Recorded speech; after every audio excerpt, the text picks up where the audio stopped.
frumos mai ești, le mângâi, le îndrăgostești, le iubești o lună, două și ca-ți altă mândră nouă. Le spui vorbe dulcișoare, ești un hoț de inimioare, doar la iubit îți stă gândul, mă, ca să nu-ți vine rândul.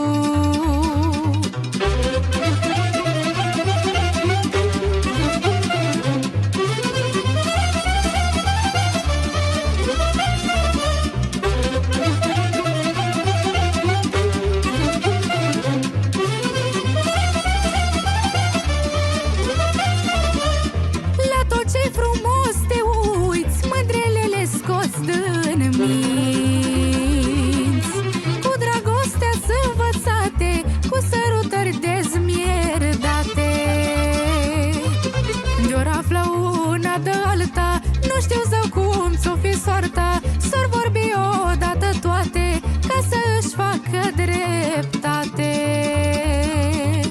S-or duce toate la sfat, să scape de așa bărbat, și femeia când o vrea, bagă bărbatul în belea.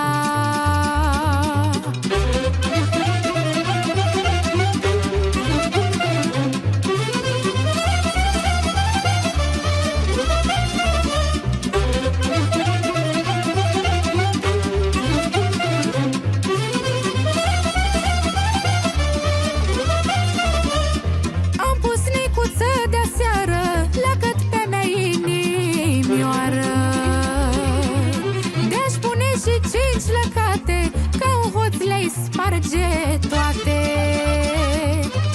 Ți-ar plăcea să ai neicuță, că mine o dulce mândruță, dar eu nu vreau să te aleg, că tu iubesc satul întreg. Vreau bărbat să-mi placă mie și numai al meu să fie, inima ți-aș da și gata, dar nu te împart cu alta. Eu nu-s ca mândrele tele, nici nu vreau să fiu ca ele, și oricât tot voi nărești, ca mine